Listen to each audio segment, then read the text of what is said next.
Meanwhile, tension continues to mount in the Kashmir Valley after the killing of two more civilians. Former public prosecutor and National Conference worker Imtiyaz Ahmed Khan was shot dead in Pinjura area of Shopian on Sunday evening.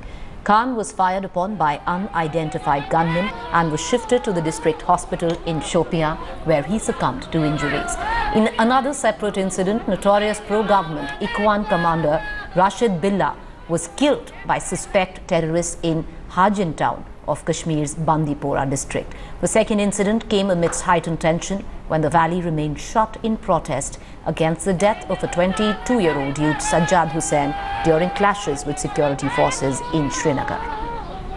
हमारे दो हमसाए लड़के आए थे हमारे घर में जिन्होंने बोला था कि गेट खोलो और डैडी ने बोला था उनको गेट खोलो उनका गेट खोल दो क्योंकि वो हमारे हमसाए लड़के हमारे अपने थे तो उनके साथ दो और लड़के थे जो बाहर के थे यहाँ के नहीं थे उनके चेहरों पे मास्क था और वो मेरे बाप के पास आए मेरे आपको लगता था वो मिलिटेंट्स थे? जी हाँ उनके पास बंदूक थे मेरा बाप दरवाजे पे खड़ा था मेरा बच्चा उसकी गोद में था तो उन्होंने मेरे बाप को अंदर लिया बोला आपसे बात करनी है तो उसने बोला मुझे पता आप मुझे गोली मारने आए हो आप मार सकते हो उन्होंने बोला हम गोली मारने नहीं आए हम आपसे बात करने आए हैं तो इतने में क्या हुआ कि वो बैठे नीचे उन्होंने पानी पी और मेरे बाप को बोला आपके साथ हमें बात करनी है अंदर बाहर से उनका दरवाजा बंद किया तो उसको अंदर गोली मार दी उनका मेरा बहुत करीबी दोस्त है मेरे बाप का तो अफसोस नहीं है जितना उसके धोखे का अफसोस है मुझे धोखा दिया इस दोस्त ने आपके दोस्त ने उसको मरवा दिया मेरे दोस्त ने उसको मरवा दिया मेरे बाप के मरने का अफसोस होता नहीं है जितना इस दोस्त का अफसोस है. You know, we're going to cut across for more details to my colleague Shuja ul Haq. Gaurav, our executive editor, is also joining us for perspective in the studio. Shuja, coming to you first. You know, it's heart-rending with the visuals, you know, that we just saw. Could you just get us up to speed with the developments that happened?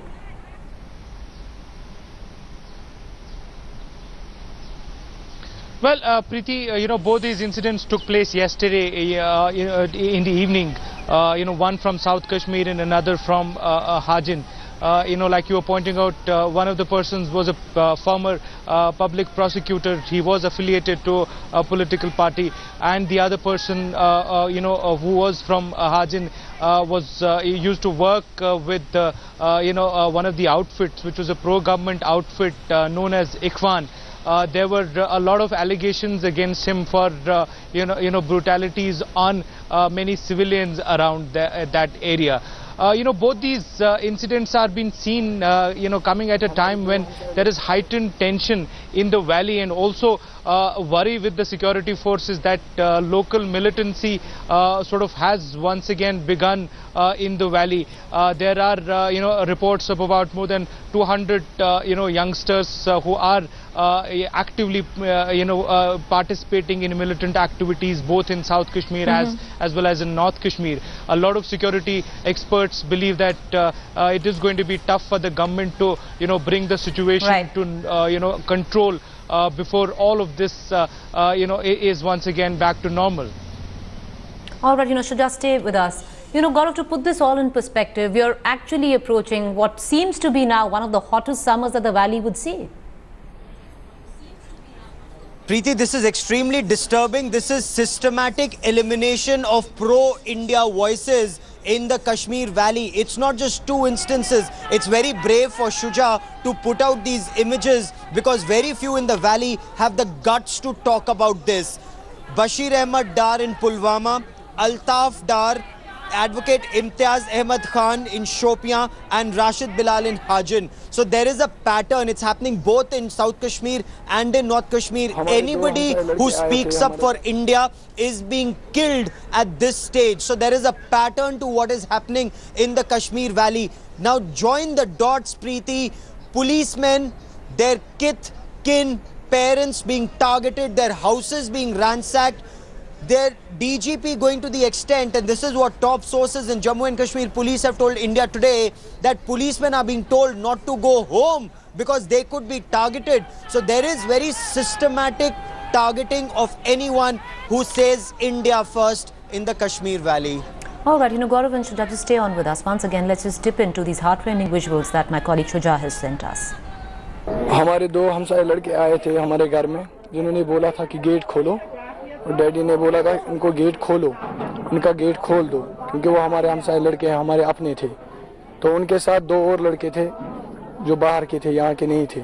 उनके चेहरों पे mask था। वो मेरे बाप के पास आए। आपको लगता था वो मिलिटेंट्स थे? जी हाँ, उनके पास बंदूक थे। मेरा बाप दरवाजे पे खड़ा था, मेरा बच्चा उसकी गोद में था। तो उन्होंने मेरे बाप को अंदर लिया, बोला आपसे बात करनी है। तो उसने बोला मुझे पता है आप मुझे गोली मारने आए हो, आप मार सकते हो। उन्होंने बोला हम गोली मारने नहीं आए, हम आपसे बात करने आए हैं। तो इतने में क्या हुआ कि वो बैठे नीचे, उन्होंने पानी पी और मेरे बाप को बोला आपके साथ हमें बात करनी है अंदर। बाहर से उनका दरवाजा बंद किया तो उसको अंदर गोली मार दी उन्होंने। मेरा बहुत करीबी दोस्त है, मेरे बाप का तो अफसोस नहीं है जितना उसके धोखे का अफसोस है। मुझे धोखा दिया इस दोस्त ने। आपके दोस्त ने आपको मरवा दिया? मेरे दोस्त ने उसको मरवा दिया। मेरे बाप के मरने का अफसोस उतना नहीं है जितना इस दोस्त का अफसोस है। Shuja, how much does this point to the pervading atmosphere that is today in the valley?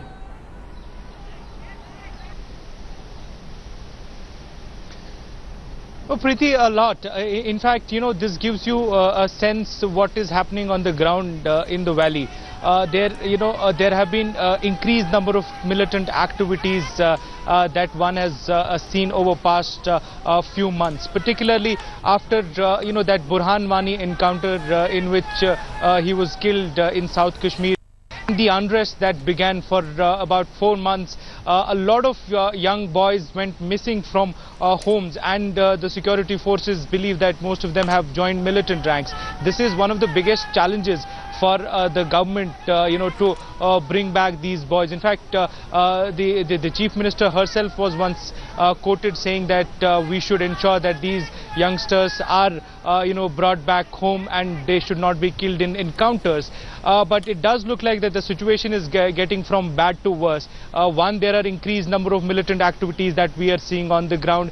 Then there is a civilian unrest sort of a situation which is almost every single day. Even today we saw massive protests happening by student community, not just in Srinagar but also other parts of the valley, over an incident that took place on Saturday in Pulwama. So if you put it all together, it does seem like that this is going to be a difficult summer for the security agencies for handling Kashmir. One can only hope that the bloodshed and violence has some end somewhere, but a lot of people who know Kashmir believe that there needs to be a massive political intervention, which is something that so far the governments both at the state and the centre have failed to do. Shuja, taking off from what you said, let's also bring in Gaurav Sawant, who's in the studio with us. Gaurav, with what Shuja is pointing out, with all these incidents coming together, the kind of violence that the valley has seen in the last couple of months, what are we actually looking at? We're actually going into a summer, it seems, which is going to be marred with blood and violence. Unfortunately, yes. Now, the security forces have one part to play in terms of containing the situation. But as far as the political outreach is concerned, that has to be done by the ruling party, the PDP, BJP in Jammu and Kashmir, also by the opposition, the National Conference. Everyone has to be on the same page on this, and unfortunately that doesn't seem to be happening, because when parties are in power, they say something else. When they're in the opposition, they say something else. So where is that political outreach? Is that actually happening? Unfortunately, if it is happening, it is not visible on ground. Now, several political leaders are scared to even step out and engage with the youngsters, and whoever may want to engage, Pakistan and Pakistan's proxies. And sitting here in Delhi, we are not saying it. There is a slain ex-terrorist son who's now come on record and said that Pakistan and Pakistan's proxies have killed his father. They know the situation on ground. Now, when Rashid Billah is killed, he knows he's going to be killed. Anybody who wants peace in the valley, anybody who wants things to move forward, whether it's the political leadership on ground, whether it's the civil society, whether it's the intelligentsia, they're either being silenced, or they're being subdued, or they're being completely eliminated. And this pattern, unfortunately, is not being checked. While you'll see a lot of outrage at what the security forces have done in terms of tying a man to the jeep, and that is absolutely correct. It's illegal, it's incorrect, it should be condemned. At the same time, we don't see condemnation for terrorist activities when terrorists are killing locals, and that somehow shows that balance needs to be brought in once again, which is missing. And unfortunately, in the absence of that balance, there will be a hot summer this year. All right, appreciate you gentlemen for joining us. What I will do is come back to you for more updates.